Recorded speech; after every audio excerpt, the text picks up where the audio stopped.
എന്താണ് ബിദ്അത്ത്? അല്ലാഹുവിന്റെ റസൂൽ സല്ലല്ലാഹു അലൈഹി വസല്ലം നമുക്ക് അല്ലാഹുവിൽ നിന്നുള്ള വഹീന്റെ അടിസ്ഥാനത്തിൽ പൂർത്തീകരിച്ചു തന്ന ദീനിൽ യാതൊന്നും തന്നെ കൂട്ടിച്ചേർക്കാൻ പാടില്ല. ഇനി ആരെങ്കിലും അതിലെന്തെങ്കിലും കൂട്ടിച്ചേർത്താൽ അതിന്റെ വിധി എന്താണ്? അല്ലാഹുവിന്റെ റസൂൽ സല്ലല്ലാഹു അലൈഹി വസല്ലം പറയുന്നു, മൻ അമില അമലൻ ലൈസ അലൈഹി അംറുനാ ഫഹുവ റദ്ദുൻ. ഒരു മനുഷ്യനൊരു പ്രവർത്തനം പ്രവർത്തിച്ചു, അതിന്റെ മുകളിൽ നമ്മുടെ കൽപ്പനയില്ലെങ്കിൽ അത് തള്ളിക്കളയേണ്ടതാകുന്നു. അല്ലാഹുവിന്റെ റസൂൽ സല്ലല്ലാഹു അലൈഹി വസല്ലം നമുക്ക് നൽകിയ സന്ദേശം എന്താണ്? അല്ലാഹുവിന്റെ റസൂൽ സല്ലല്ലാഹു അലൈഹി വസല്ലം പൂർത്തീകരിച്ചു നമ്മുടെ കയ്യിൽ ഏൽപ്പിച്ച ഈ ദീനിൽ ഇനി ഒന്നും കൂട്ടിച്ചേർക്കാൻ പാടില്ല. അതേസമയം ഇന്നുള്ള ശാസ്ത്ര സാങ്കേതിക പുരോഗതിയുമായി ബന്ധപ്പെട്ടിട്ടുള്ള കമ്പ്യൂട്ടർ സംവിധാനങ്ങളോ മൊബൈൽ സംവിധാനങ്ങളോ അല്ലെങ്കിൽ എന്തെങ്കിലും തരത്തിലുള്ള പ്രത്യേകം രുചികരമായ ഭക്ഷണം സ്വീകരിക്കുന്നോ വസ്ത്രം സ്വീകരിക്കുന്നതോ അല്ലെങ്കിൽ വാഹനങ്ങൾ സ്വീകരിക്കുന്നതോ ഒരിക്കലും തെറ്റല്ല. അതൊന്നും പുത്തനാചാരം സ്വീകരിക്കലല്ല. കാരണം അതൊന്നും ദീനുമായി ബന്ധപ്പെട്ട വിഷയങ്ങളെയല്ല. അത് ഈ ഐഹിക ലോകത്തിന്റെ വികസനവുമായി ബന്ധപ്പെട്ട വിഷയങ്ങളാണ്.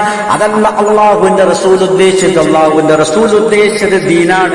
ദീനായി അള്ളാഹുവിന്റെ റസൂൽ എന്തൊക്കെ പഠിപ്പിച്ചോ അത് അതേപടി നാം അനുഷ്ഠിക്കേണ്ടതാകുന്നു. ഇനി ഒരു കൃത്രിമമായ നമസ്കാരം നാം കൂട്ടിച്ചേർക്കാൻ പാടില്ല. എന്തെങ്കിലും കൃത്രിമമായ നോമ്പ് നാം കൂട്ടിച്ചേർക്കാൻ പാടില്ല. അല്ലെങ്കിൽ എന്തെങ്കിലും തരത്തിലുള്ള കൃത്രിമമായ ദിക്റുകളോ സലാത്തുകളോ നാം അതിൽ കൂട്ടിച്ചേർക്കാൻ പാടില്ല. അത്തരം ആരാധനാ വിഷയങ്ങൾ ദീനിലേക്ക് കൂട്ടിച്ചേർക്കുന്നതിനെയാണ് അല്ലാഹുവിന്റെ റസൂൽ സല്ലല്ലാഹു അലൈഹി വസല്ലം ശക്തമായ ഭാഷയിൽ വിരോധിച്ചിരിക്കുന്നത്. അതിനാണ് പണ്ഡിത ലോകം ബിദ്അത്ത് എന്ന് വിശദീകരിച്ചിരിക്കുന്നത്.